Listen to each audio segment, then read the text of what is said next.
So I am a military kid. My dad was career Navy. Okay. And so until sixth grade or so, I grew up lots of different places. Probably the coolest one was Cuba. From then on, lived here in North Alabama. Grew up in a small town called Hartselle. Wow. Okay.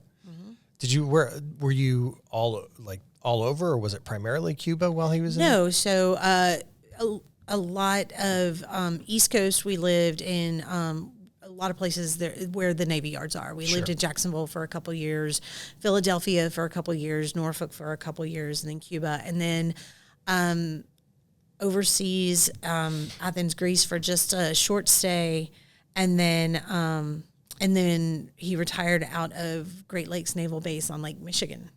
Okay, that's near my hometown. Oh yeah. I'm from Chicago, so. Oh, so it's actually it's Racine, right? No, it's actually the town is called North Chicago, even though it's not just the north part of Chicago. It's separate, yeah, but yeah. It's like the second to the last exit before you enter Wisconsin. Yes, yes. Okay. So, what did your dad do in the military? So he was machinist mate on ships for a lot of my childhood. And then, like I said, he got into training. So the last couple stops in Cuba and Great Lakes were training. Okay. Yeah. Nice. When you were growing up, what was it like going to school in Cuba? Well, we were on the naval base, so everybody else in the school were military kids too. So, for me, it was no different than anybody else going to school. You just met new people every couple of years when you moved. So yeah, and everybody was used to that, right? Like the big shocker was when he retired and we moved here, where everybody had been going to school with the same people, right? The whole way through, and and I was the new kid, right? Sure, so, making a lot of new friends and trying to figure out what civilian life is like. I guess. Absolutely. When you were a kid, did you have eyes on doing something like what your dad did, or did you want to get into space in some way? Not necessarily. I do remember. So when I was in fifth grade, just go back to the space question, I had a teacher. Her name was Miss Lulick, and she loved space. She, for me, that was the first year they launched the space shuttle. And she was so interested in that and made a big deal out of it. And we did all the lesson plans that went with that. I mean, looking back, I can see that's what she was doing. We did, she was very interested. We did solar system projects. We did, all kinds of very science-based, but space-based lesson plans that year. So, I had a great teacher who kind of, I guess, probably ignited that. And then as you graduated high school, then where did that lead you? Did that take you to wanting to be a teacher like her? Not necessarily. So when I graduated, I honestly did not know what I wanted to do. I didn't even know my career that I have now existed. Sure. I did know that I love science. And so, I was very, went to college with that whole I know I want to do something in science. And so, getting a general science biology degree was kind of the first plan. I had stayed in college for a long time. Where did you go to college? So I started here in Huntsville at UAH and transferred to Auburn, and I graduated from Auburn. My ultimate degree, undergrad, was environmental science. Okay. It was a perfect combination of all the sciences, right? You got biology, chemistry, of course, ecology, and wildlife studies, and it was so interesting, and I loved it so much. And then during college, I actually worked here at the Space and Rocket Center as a crew trainer, or as a space camp counselor. Had you attended as a? I did not. Okay. Oh, that's interesting. Yeah. So what captured your eye about that? Did you just see it in a newspaper? Exactly. Back in the early 90s, it was a classified ad. We're hiring.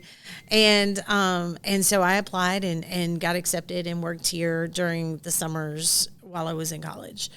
And it was a great job. And when I graduated from Auburn, I went on into grad school.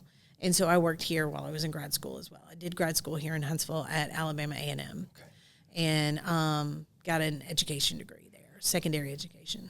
What was it like being a crew trainer in the 90s? Because that's kind of, it's not earliest space camp, but it's still early space camp. It is early, and it was the best summer job ever. I'm Yeah? not going to lie. I loved it. It was so much fun. You know, we were interested obviously in the space program. But you met people from all over the country. You met people from all over the world. And it was just an absolutely great time. And so, you know, and that's truly what ignited, you know, I mentioned the teacher and the interest in space, but that is what ignited it to the point that it stuck, I guess. Yeah. Yeah. So how did that change your career trajectory then? So, truly being here, working with kids, training, teaching, all of the things that we did here was what guided me to go into get that graduate degree in education. Okay. And so did you want to teach science? Yes. Okay. Yeah. So were you going to teach high school or elementary school? Secondary. So middle and high school is what my certificate was in. Okay. And you ended up doing that. For a few years. I will say most of my career ended up being informal education. So like I said earlier, I didn't even know that existed, but I stayed on here in roles in leadership and education here at the Rocket Center. I also worked at another museum in their education department, and then did some years in the classroom and then went back to informal education. So yeah, it's a kind of a circular path. Sure. Yeah. So when you stopped being a crew trainer, then what did you do here at Space Camp? So I worked with the simulations on the training center floor, and then worked my way up into program leadership. I was actually program manager for our high school program for a little while, and then once I had kids, a kid. I moved into the education department because I couldn't do the midnight, phone calls and the craziness and all of that kind of stuff. Sure. But moved into the education department. Did you like to teach while you were in a classroom teaching? I did.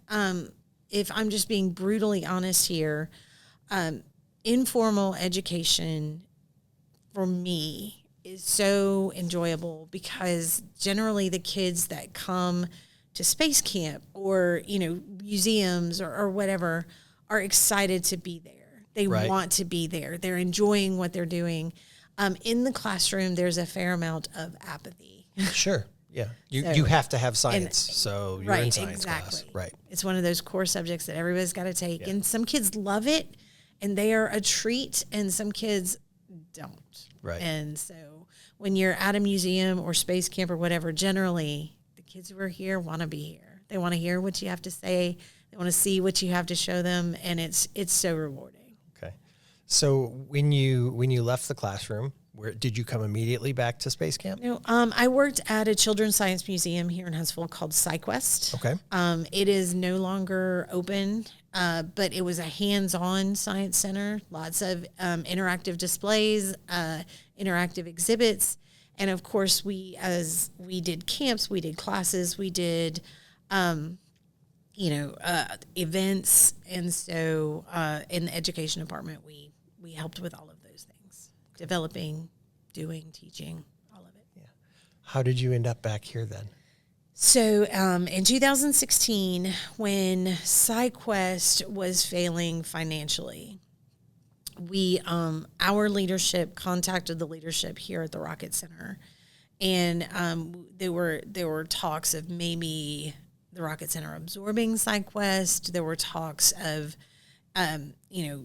different ways that we could work together, maybe to save SciQuest. There was lots of that kind of stuff. Well, ultimately, SciQuest just it went under. It failed, and so I applied for a job here at that point. And luckily, I knew about the job because of the communication that we had, and so. But luckily, did get the job and moved over here in the education department. What was the job? So it was Space Camp Education Manager, And because I had experience working here with the camp programs, both as in management and as a counselor, it just made sense. And I also have the informal science experience at that point. It was a good fit, and I was really lucky that that opportunity was available at that time. What kind of things did you do in that role?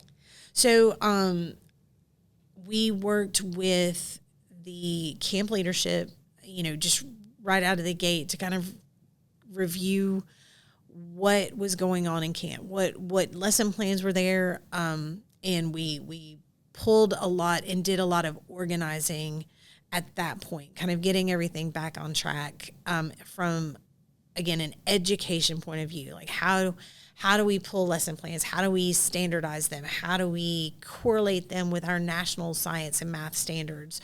And so a lot of that kind of organization was where it kicked off.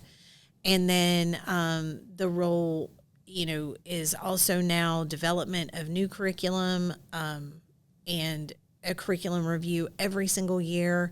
What works, what doesn't, what needs to be updated, just because the space industry is always changing. Sure. So that is a lot of my job now as director, is overseeing the curriculum review and development.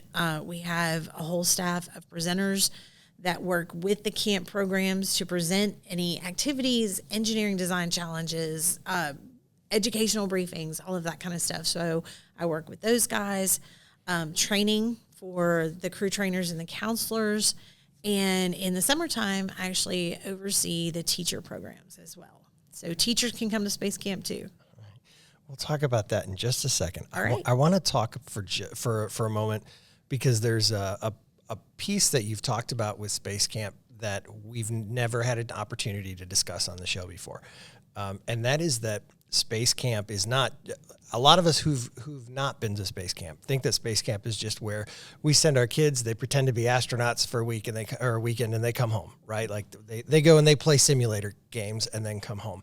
And you're talking about like actual curriculums and lesson plans. Can you talk a little bit about that side of the experience? Because we never hear about it. Absolutely. So, and you're right. They do simulators. They do missions. This is Space Camp. That right. is, None of that's not true. Right. So all that is true. But in addition to that, we do try to make it a well-rounded experience. This is camp, but there is an educational side to it. So while they're here, they're going to learn about how an astronaut lives and works in space. They're going to maybe have an engineering challenge on how to build a heat shield for, a reentry of a capsule, or depending on their age and their grade, because everything is age appropriate, curriculum appropriate for them.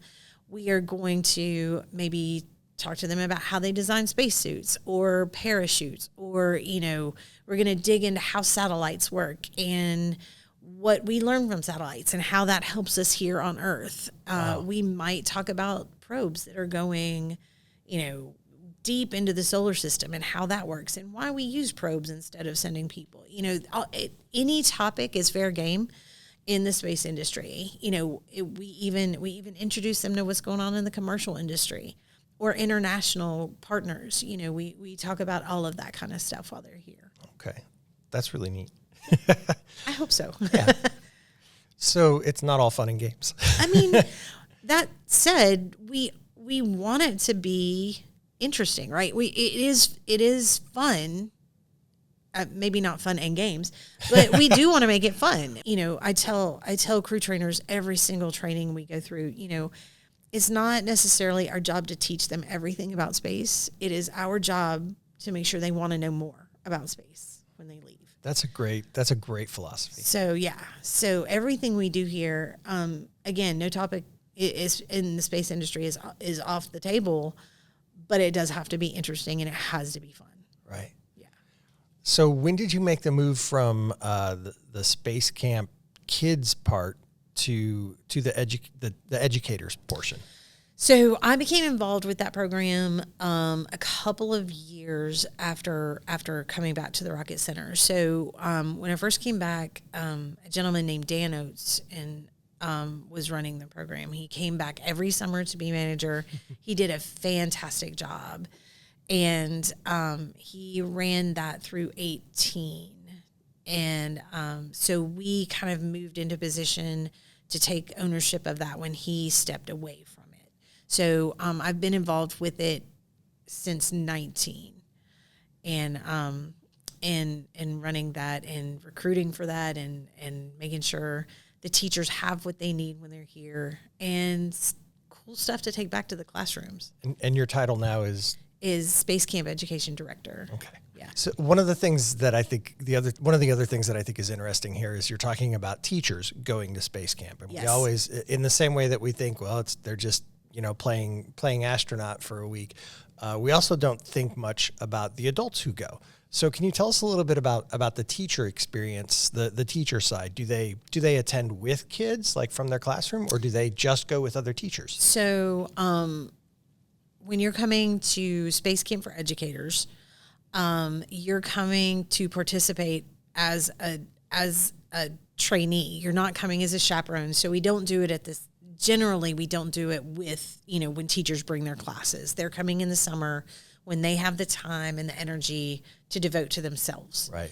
So a teacher that comes to Space Camp is, of course, going to do the fun stuff. They're going to do the simulations. They're going to do the missions. But we also try to create a curriculum that benefits them as educators. So we're going to do workshops, so they have activities and lesson plans they can take back to the classroom and do. And while they're here, we run them through it, just like they're a trainee. They have to do the activities, but then we take a step away from that and we debrief it in a way that we talk about, okay, so how does this work for you in your classroom with whatever subject you teach, with whatever ages you teach? How can we modify this? How can you make it work for you? So that every teacher, no matter, again, what subject, what age, when they leave here, they have tools in their back pocket to put to use as soon as they get to the classroom. In addition to that, we also have industry speakers that come in and talk to them, folks from NASA. We have authors that come to talk to them. We have David Hitt. We have Homer Hickam. And so they get this well-rounded experience that puts them in the place of being a learner again, which so many educators have told me that is a huge piece of this puzzle. Yeah, the workshops are nice. Right. Hearing from people is nice, but remembering what it's like to be a learner, remembering what it's like to not know everything, to not have to be in charge of everything, to not have to be the one who's planning and doing, is so refreshing. At least that's the feedback that I get from them. That's an important part of that puzzle. And so they come in on on Wednesday. We house them not on campus with 1,000 children, because that's the last thing a teacher wants. Right. But we house them off campus, and they start their program on Thursday. They graduate on Monday, so it runs over the weekend. And and we send them home exhausted but happy. Sounds like a fantastic continuing education program for them. And while they're here, they'll earn 45 continuing education units. So It's a huge chunk back towards a recertification or whatever that they need it for. Right. That's very cool. Mm-hmm. Can you give us an example of a type of thing that you equip teachers to go back to their classroom with? So one example I can think of is this past summer we did a tech showcase. So during their time here, we have several engineering challenges. We have several, like I said, authors. But there are times where we present 2 different workshops at the same time, so they can choose what they want to go to. And one of those things that we did was just really bringing out robots, drones, programming languages, stuff like that, and offering options. Our expert, I guess, in that area did a lot of research. She has been in the classroom. She was robotics team sponsor, when she was in the classroom. So she's had some experience with it. And she just really wanted to give the teachers lots of options to play with, to actually put your hands on it, to play around with it, to ask questions. are there follow-on programs to this? Are there competitions? Are there, lesson plans that come if you buy, all of those kind of questions. Plus, what does it feel like? What does it act like? How sturdy is it? Is it going to explode the first week in the classroom? Those kind of things. And so that's just a great example of a workshop where teachers get to come in, they get to play, but they're also doing their own research, right? They're trying to figure out if they're interested in pulling tech into the classroom, what should it look like? What kind would it be? How do different systems work together? And we're here to facilitate that. So it sounds like that really helps address a problem that science teachers have. Like history teachers, history is still history. It's mostly the same, right? But I think with science teachers, science moves so fast sometimes, particularly when you're talking about technology like robotics and things that they could have been out of their university even for just 5 years, and things are completely different They now. are. And here's another thing that happens so many times is a science teacher may have trained to be a biology or a physics or a chemistry teacher. Right. But because you're a science teacher, you must know technology. You're going to now teach this computer literacy class or this, or you're going to take the robotics team or whatever. And so that may not be what you are trained in. It may not be what you signed up for. And now you're responsible for doing it. So, this is a place you can dig into that. Things that fall into like the technology and engineering sector are often as much science as they are math. Yep. And it's sometimes, especially at smaller high schools, I would think it's difficult to decide what teacher is going to take that mantle on. Right. Well, and for us, like you mentioned history teacher a while ago, I tell, I have teachers call all the time and are like, is this just for science and math teachers? I'm like, no, absolutely not. Space is this ultimate cross-curricular topic, right? Like it inspires art and music. It is absolutely math and science, right? But it's also history. It's also, it's social studies, and it's, policy and economics. Law and economics and all of the things. So, that's a question I get quite often, and I want to throw that out there. That's for everybody, right? Making space for everyone, right? Isn't that what they say around here? Yes.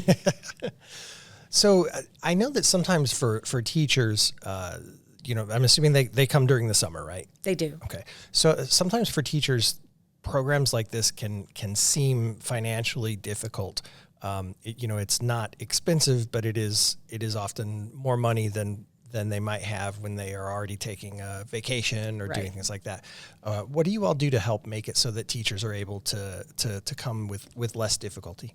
So there's a couple of options there. The first one that I want to throw out there is that the Space and Rocket Center Foundation does have scholarships for teachers. Just like they do for the kids. Just like they do for the kids. Huh. So, on our website, there's, if you dig down to the bottom, there's a scholarship tab, and there are scholarships available for teachers. So because we want teachers to come. We want them to be involved. We want them to take this back to their classroom and share it. So we want to make it as easy as possible. So that's an option. A lot of teachers will partner with other teachers in their district and maybe get a community grant, something from like a Walmart or a Target or something to bring several together.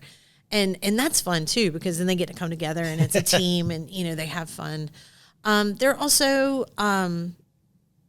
entire weeks that are sponsored by corporations. I know Northrop Grumman sponsors lots of teachers during the summer. So that's another example. And so, a teacher, depending on their needs, would be able to dig into any of those options to reach out to corporations, community grants, or absolutely, and, kind of nearest and dearest to our hearts are the scholarships that we ourselves have from our foundation. Sure. Do the scholarships typically cover the entire cost, or is it a portion, or does it just depend? So it covers tuition, and tuition includes lodging, meals, even some Space Camp swag. So they just have to get here. Okay. That's great. That's very reasonable. So very cool. Well, what can they expect when they get here?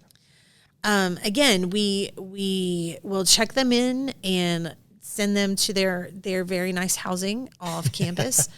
And then we hit the ground running on Thursday morning. At breakfast, we introduce them to their crew trainers, and their crew trainers will do the fun stuff, take them on a tour. Again, they'll do simulations, they'll do missions, they'll do workshops, hear from industry. We have, folks come in from NASA, and I mentioned this before, but NASA has a really cool kind of outlook on this, because right now it is so important for people to understand what NASA does, right? To hear their story. And so they come in and share that story, and they're like, take this back, tell everybody, not just your students, tell everybody, what we do and how we're doing it and why it's important. So it's always better to hear that from the horse's mouth, right? Like directly from the people who are doing it. So we have several different program offices out at Marshall Space Flight Center who want to come and talk to teachers. So they hear from a couple of those during the week. Again, authors, because again, space is cross-curricular, right. Literature and that kind of thing. So they come in and talk and answer questions. And then at the end of the week, we graduate them just like we do the trainees. They put on their flight suits and they get their certificates, and we send them on their way. And as we send them out, though, we challenge them to wear that flight suit when they go back to the classroom, because it speaks of something cool they did during the summer, but it also provides that connection to the student. Again, that the teacher has done something where they were the learner, they were the trainee, they were the student, and it's a good point of connection. It's a powerful tool. It is. Yeah. What sort of thing?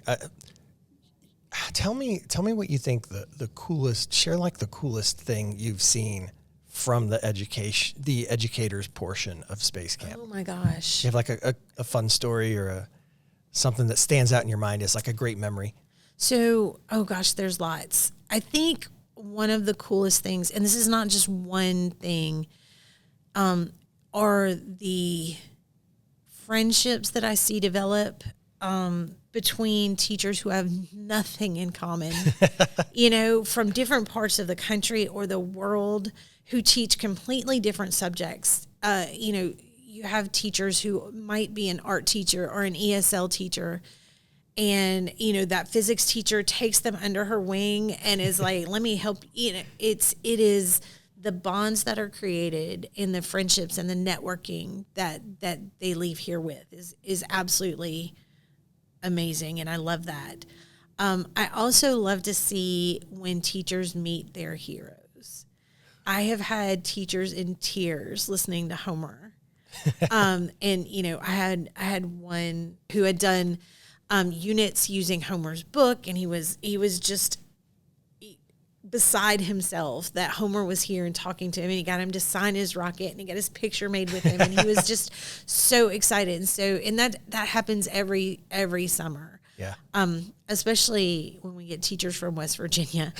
Sure. But yeah, to see teachers meet and they get to meet astronauts while they're here. And this is cool too. One year we had Dottie Metcalf Lindenberg, who was one of our astronaut speakers, and she was a teacher. And so for them to make that connection with her and to be able to talk to her about her experiences, and then she, then went on to space. And, right. And so to get to see that is a very cool experience as well. And, and so again, there's so many just little, it's not just one shining moment. It's all of these little things that add up, the connections with each other and with the speakers and with it's cool to watch them through the week. There are usually tiers. We do an activity down at the lake where they climb a tower and they zip line into the lake. And you can imagine that that's not everybody's comfort zone. Right.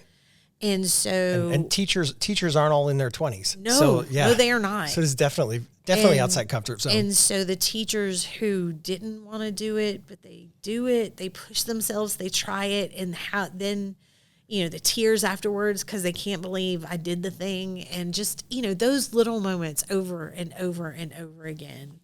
That's my favorite part. That's great. Yeah. Where do you see this program going? Tell me a little bit about plans for the future with this. We are always changing, right? Like we are always keeping up to date with the latest events. We are always doing what we need to do to stay current on, if we release new standards or, that kind of thing. So that part of it is always in flux, right? We're gonna stay up to date on that. But here on campus, we have an entirely new building coming online. Right. And so not only the workshops are going to change, but the missions are going to change. It's going to be so cool when we get those new mission areas, new simulators where teachers can, we've had what people call the moonwalk chair, the 1/6 gravity chair that we've used for years and years and years. What's coming online will allow us not only to simulate lunar gravity, but Martian gravity. And so, you'll know what it feels like to go on a mission to Mars. You'll know when you get into those simulation areas, kind of the different aspects of each of the missions. And so that's exciting. All of that is coming online. We are also looking at maybe offering shorter professional development seminars through the school year. And of course that would pertain mostly to more driving distance teachers, right? But a Saturday seminar where they can come in and we can really zero in on a topic like maybe astronomy or cybersecurity or something like that. But we are thinking about doing that and pulling that into our offerings. Well, Heather, let me ask you then as we close the questions that we always ask all of the folks who are on the show. The first question is, if you were given the opportunity to go to space today, would you go? Absolutely. I don't even have to think twice about that. I would go low Earth orbit, lunar. I don't think I'd go to Mars, though. I don't think I'd go that far. But the other, 100%. No worries about it? I mean, there's always worries, but I'd have to get over that. I mean, I would go. You're going to be the teacher climbing the tower for the zip line, right? Yes. Just go. Yes. And then the other question that we ask is, if you could give advice to a young person who is thinking about a career similar to yours or going into education or any of the sciences, what kind of advice would you give? I don't know if I would consider it advice, just insight maybe, that you don't have to have it all figured out. And I said this earlier, I didn't even know my career existed when I was in high school. It's okay to have a direction. It's okay to know that there's more than one path to get to wherever you're going. And so spend this time trying to figure out what you like, what interests you, what you can be passionate about, and then later figure out exactly how to get there, because there's lots of different ways. It was interesting. I heard astronaut Megan MacArthur talk. She was on the last Hubble repair mission, and then she also has done an ISS mission. And she was talking about, how so often we talk about these career pipelines. Like, we have to fill the pipeline. There's this pipeline. Right. And she said, there's no pipelines. It's more like highways with lots of on and off ramps. And you can switch lanes every once in a while too, And so I took that to heart, right? Like, when we talk to kids, know that you want to have a passion, right? You want to have a goal, but just know that you don't have to have it figured out right this minute. There's time to figure it out. And once you figure it out, there's different ways to get there.